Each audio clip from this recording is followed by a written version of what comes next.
Have you ever wondered how a team everyone kept writing off could suddenly look downright unbeatable? That's precisely what people are saying about the Golden State Warriors right now, and it's all thanks to a move most of us never saw coming, adding Jimmy Butler to the mix. It sounds ridiculous on paper. The Warriors didn't just need more star power, they needed stability. Yet here we are, stunned as they rack up win after win, making the entire league question if the dynasty is far from finished. But if you think this picture-perfect surge came without controversy, hold on tight.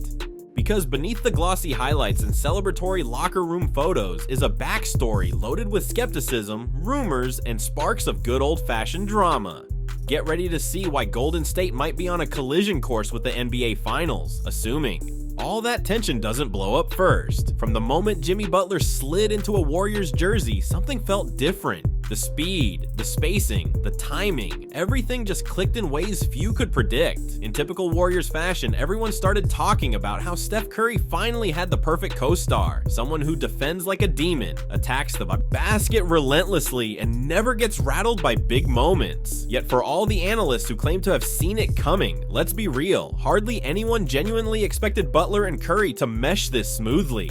Steph's a wizard from the three-point line, dancing around screens and launching bombs like it's a casual free throw. Butler, on the other hand, thrives on dogged defense, mid-range muscle, and a gritty style reminiscent of old-school battles. But apparently, those differences have become their biggest advantage. One night, you see Curry dropping 38, unstoppable off the pick and roll. The next night, Butler takes over in the clutch, punishing defenders in the post or slashing his way to the rim. It's like a perfectly executed dance, each partner stepping in right when the other one needs a breather. Of course, synergy always looks rosy from the outside. Ask the folks in the locker room, and you'll hear rumors that it took quite a bit of adjusting behind the scenes. Some say Butler was initially vocal, calling out defensive lapses.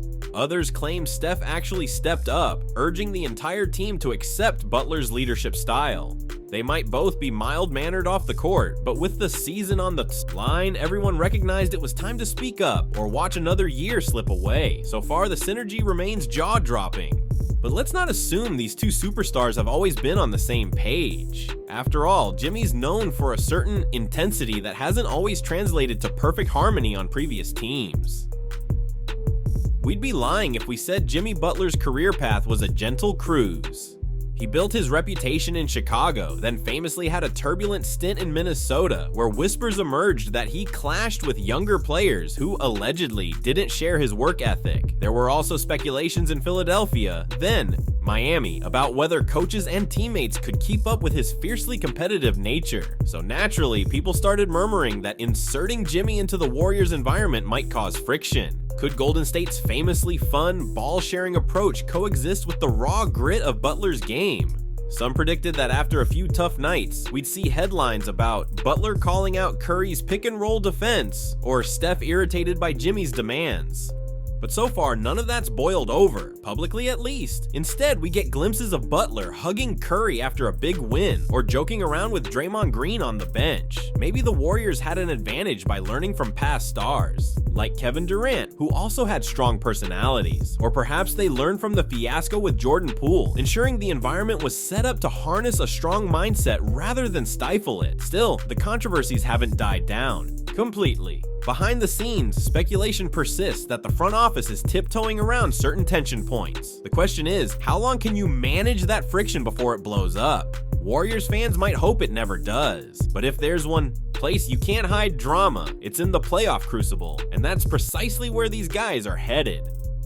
Some folks say the Warriors' biggest star isn't even on the court, it's their front office. Ever since the Dynasty years, there's been chatter that Golden State operates on some supernatural level of cunning. Accusations surface that they skirt the edges of salary cap rules and luxury tax thresholds, pulling off trades that make no sense, yet somehow always work out. Adding Jimmy Butler without blowing up the entire roster was considered borderline impossible. Salary cap experts insisted the Warriors would have to gut their rotation or part ways with crucial pieces. Then, as if guided by cosmic luck or some hidden backroom negotiations, they ended up landing Butler in a deal that looked suspiciously favorable. Fans across the league collectively groaned, "Oh, come on, not again." Meanwhile, Warriors loyalists smirked, claiming it was just smart management and good drafting. Right, because stacking an all-NBA scorer and defensive monster onto a lineup already featuring Steph Curry was definitely a matter of good scouting. Sarcasm aside, it is impressive. The front office recognized a gap, someone to absorb the defensive attention when Steph is off the court, somebody who can galvanize a locker room that had started to slip in accountability. Butler fit that mold too perfectly to ignore. By the time the rumor mill cranked up, the Warriors were already finalizing the details. The rest of the NBA, let's just say nobody's sending the Warriors any Valentine's cards this year.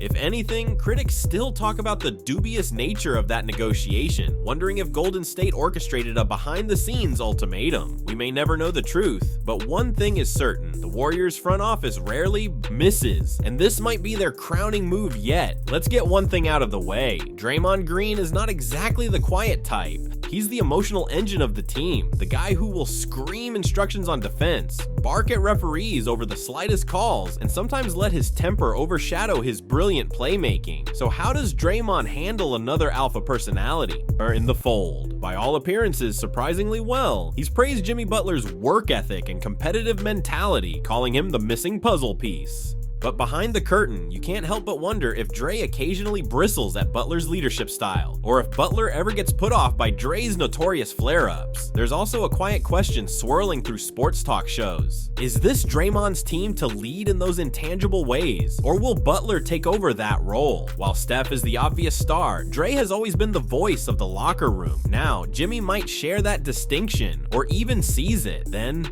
there are the borderline comedic but real concerns that Dre's fuse might blow at the worst time.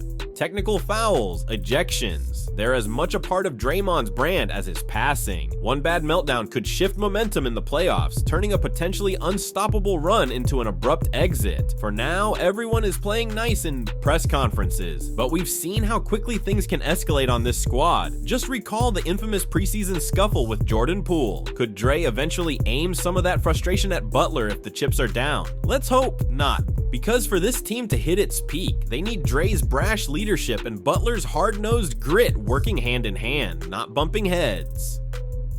But that wasn't the only storm brewing in the Bay. Because while the stars grapple with roles, the supporting cast is dealing with a reality that's every bit as complicated. Imagine you're Andrew Wiggins or Klay Thompson, or one of the young upstarts like Moses Moody. You've spent years thriving in a system built around Steph. Suddenly, Jimmy Butler arrives, and the entire team identity shifts. Sure, if everyone buys in, it can be a juggernaut. But if any piece of the puzzle starts feeling shortchanged, the cracks could form fast. Case in point, Klay Thompson. Known for his lethal shooting and unwavering loyalty, he's also got pride. Some fans are now quietly whispering that Klay might be overshadowed in the new setup. Butler gets more touches in the mid-post, Steph handles the ball up top, and Klay, well, he needs a steady rhythm of shots to get hot. If his attempts dip, does that cause frustration? Andrew Wiggins, fresh off a heroic role in the Warriors' last title run, also has to adapt. He emerged as a two-way stud, but the arrival of Butler, arguably an even more accomplished two-way star, means Wiggins might return to being the third or fourth scoring option. For a player who overcame plenty of bust labels in his early career, that can be humbling, even if it's best for the team. Then there's the younger crowd, guys like Moody, Jonathan Kuminga, and any other blossoming talents they see. An all-star stepping onto their turf, swallowing up minutes and shot attempts.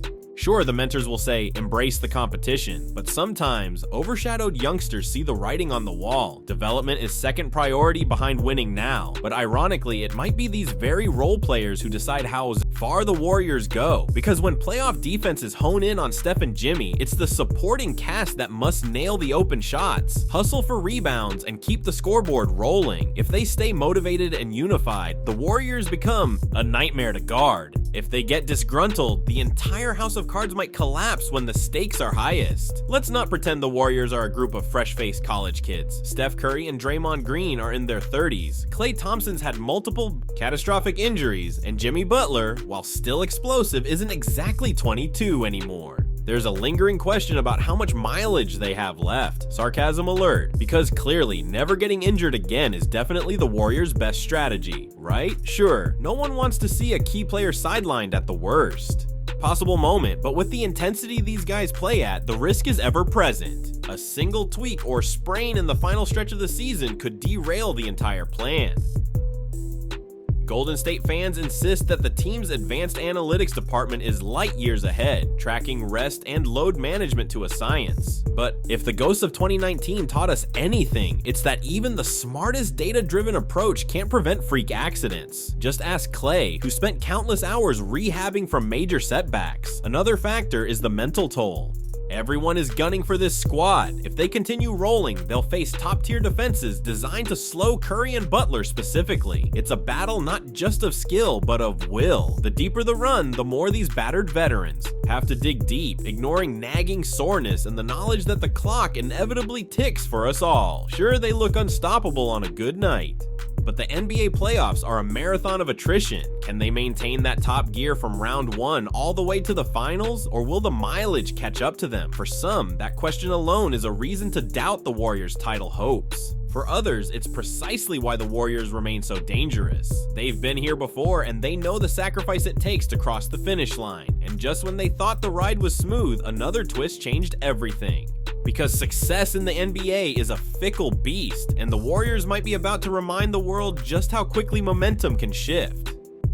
You'd think the league would stop underestimating Stephen Curry by now, yet here we are hearing analysts question whether he can still be that guy who breaks hearts in the postseason. Meanwhile, Curry is casually dropping 30+ on blistering efficiency while Butler picks off passing lanes like a hawk. What's truly horrifying for opponents is that Golden State's offense can detonate from multiple angles. Trap Curry 30 feet out, and Butler gets space to barrel into the paint or find Draymond Green for a sneaky backdoor pass. Stick to single coverage on Steph, and he'll bury 5 straight threes before you can blink. Factor in Klay's instance, catch and shoot, or Wiggins' slashing, and you've got a defensive puzzle that'd stress out even the best coaches. The synergy is off the charts when it clicks.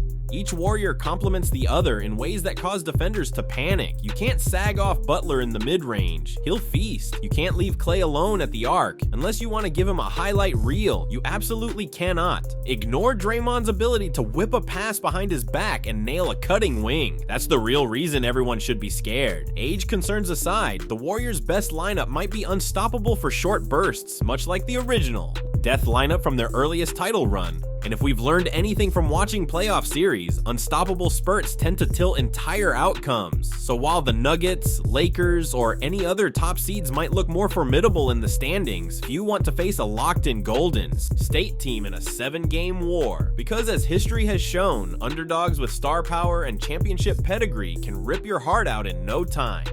The Warriors might be older, but they remember exactly how to seize that big moment.